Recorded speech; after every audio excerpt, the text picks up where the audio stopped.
guys. How you doing? What are you doing today? Is it something that you're looking forward to? Is it something that you enjoy? If it's not, what are you doing? What are you doing? It's so easy to get into the same patterns and the same routines, and you realize that what you're doing isn't working for you anymore, or it just doesn't suit you anymore, or it's not your interest, or you're bored with it. It's the same old, same old. You're walking the same trail every day. Pick a new trail, you know what I'm saying? Or you're tired of the routine with the. I mostly speak to moms with the house and the kids. All right, spice it up. Do something different with the kids. Do something that's also going to be enjoyable to you. My sister-in-law, she just like crafts with. She loves to like paint. She like makes them paint with her. They love it too. You know, it's amazing. Just do what you want to do. It's your life. You know, if you're going to work every day and you're not being fed mentally, emotionally, spiritually with the work that you're doing. I mean, work is huge, guys. It's huge. It's where you spend the majority of your time. Change your job. Be brave. Be courageous. Get a new job. But sometimes, whenever we have these patterns and schedules and habits, they're so familiar. Even I, the life coach, I like the familiarity. It's comforting because it feels like me. I'm like, I'm doing me. This is how I operate. This is part of who I am. I am, people say, people be like, I am OCD. I don't like that. Don't claim a disorder. But people will be like really glad that they are very orderly, And they want that. Don't let it get in the way of you enjoying your life, but it is so good to be orderly. Whereas other people, more like me, is like, I like to fly by the seat of my pants. But is it serving me? Or do I need to get some structure in my life? You know what I'm saying? If that's you, make a commitment to yourself today. Make a change. Do something new. At least think about it. That's actually doing something new too, is even just listening to this and thinking about it. All right? Because it's so important that you look at you envision your life. You cast this vision 10 years from now and you think, am I going to like who I become based on who I am today and what I do every single day? If I lived out my day based on the tendencies that I have today, based on the systems, do I have a tendency to like read new books? Do I have a tendency to talk to strangers just casually and just have that experience of connecting with other people and getting to know them? Do I have a tendency to travel?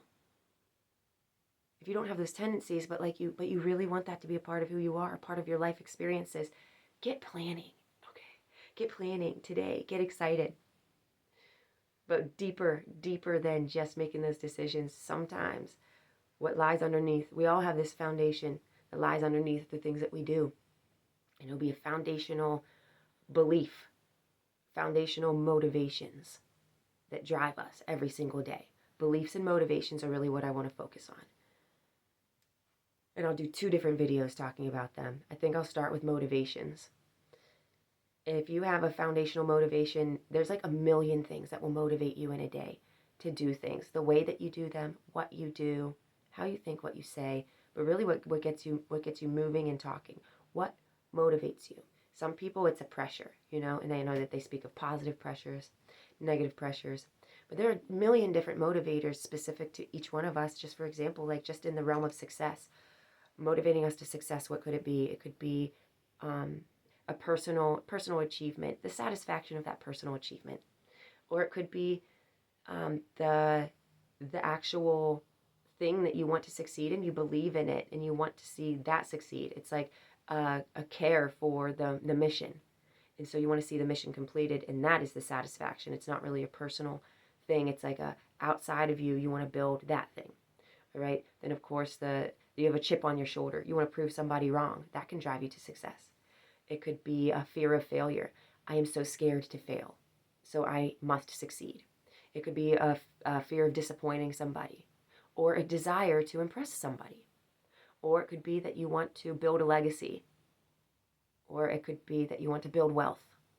You want to build business and you want to have something to give to your kids, or you just want to be successful. It could be that you just want to have a lot of wealth and do whatever you want. It could be any number of things that would want to drive you to success, right? And as you notice, there was like negative motivators, positive motivators. Sometimes it's more difficult to see within ourselves what motivates us because we're really good at deceiving ourselves. Like if you're afraid of something and you use that fear as a motivator, or maybe you're not afraid necessarily, but you so desire for that thing to be done that you speak in a way that makes it like you don't have a choice because of the fear. You know what I'm saying? Like, I'm afraid that if we don't get this done, XYZ. Maybe you don't actually really care about XYZ, but you just like really want that done and you'll kind of be ticked off if it's not done. And so you just say that out loud so that everybody around you kind of accepts your motivation. You know what I'm saying? Accepts, like, because people, they'll accept fear as a motivator in this world. Fear is very much alive in the world, and it's very easy for people to be motivated by fear. They'll be less likely to get behind you. I mean, just look at advertisements. Jeez, they'll be less likely to get behind your cause if you're like, this is what I want to do, and I'm not afraid of the alternative.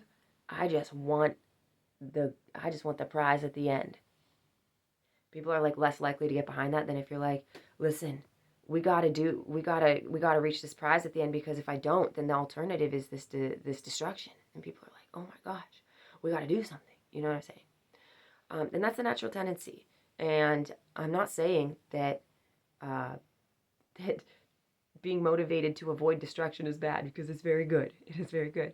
But being motivated by fear is not a great thing. Being motivated by a chip on your shoulder. It might work in the beginning, but then once you prove everybody wrong, what's going to motivate you to continue to be the best that you can be, to continue to grow and enjoy things? You know, if you're doing things to prove somebody wrong, is your joy really pure? Or is it really, it's a stickum to somebody and it's not really fueled by the most pure feelings, you know? And this is why I want to talk about motivations, because they sit at the core of everything that you do. And I noticed early in marriage that I was motivating my husband by like distress. It would be like if something wasn't going to plan, there would be like a distress that would rise up. And I think this is natural for most people. You know, the schedule isn't stuck to, and goals aren't achieved on the deadline. You know, and there's like the motivation that comes up would be, I'm upset, and this is what's going to motivate you. And I'm going to pressure you by the discomfort of my terrible attitude. And this is how I'm going to motivate you to do the things that I want you to do.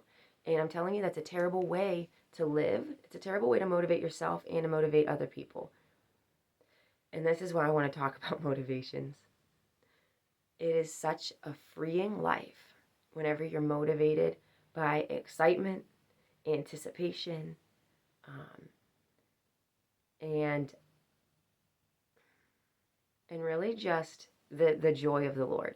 It always comes back to this, guys. It always comes back to the joy of the Lord. Because then when things go on their own time, if you're truly being motivated by the joy of the Lord, then the thing that you're choosing to do now, you understand that it is also a priority, that there's so many hours in a day, that night divides the day, we have a time for rest, and that tomorrow may come. And if it does, then you use that time to build what you want to build. If that thing needs to be built now, then happily cast aside every other activity. Happily dive into that work. But if you're like, but I just can't do it all. I want this to be done and this to be done, but you're also working and you need to spend time with the kids, but you're not making it happen, and I feel like you're wasting time and blah, blah, blah. I feel like I'm wasting time. The distress, it won't cut it, guys. Because if that's your motivator, you're going to live your whole life distressed, or your whole life in fear. Does that sound good? Doesn't sound good to me. I don't want to be motivated like that. And you shouldn't either. Whenever you're saving up for like a new house and things just aren't coming together as fast as you would like to see your savings come together or whatever, You need to look into every single avenue of what you can do and get excited about it. Like, feel glad about your ability to be so creative and so clever to make happen what you need to make happen. You have to get excited about who you are and what you're capable of doing. And very excited to try new things, because that is how you're going to build. That's how you're going to expand your life. That's how you're going to achieve all those things that you want to do.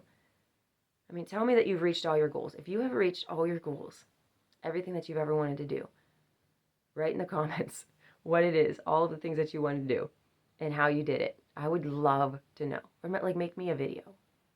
I would love to know.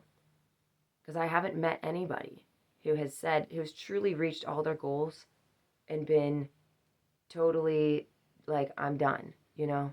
I mean, except for like the very old people, but even then, a lot of old folks are like, there's still so much more that I wish I would have done. Mostly pertaining to like family, adventure, being bold, doing the courageous thing, getting that new job, just going for it, trying that, building that thing. That's what people wish that they did. They wish that they spent more time with family, that they took more risks. Did you know that? But if your foundation is built on like fear, like I am motivated by fear, you're actually going to be much less likely to take risks. But if you're motivated by excitement for growth, then risk taking is going to be like a part of your formula. And you're going to take into account what would happen if I lost it all. And you're going to say, I'm actually okay with that because I'm not afraid. Because I know that I have the ability to create wealth.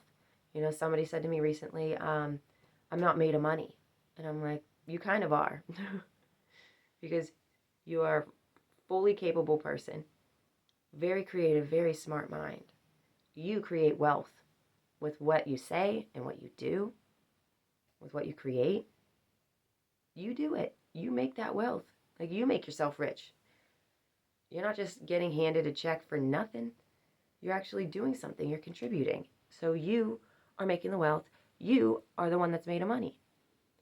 And whenever you get that in your foundations of your motivation, I am motivated to create.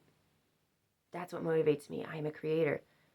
Then you're not going to lack, because you're always going to be working. And if you are a Christian, God is going to bless the work of your hands, and you don't have to fear.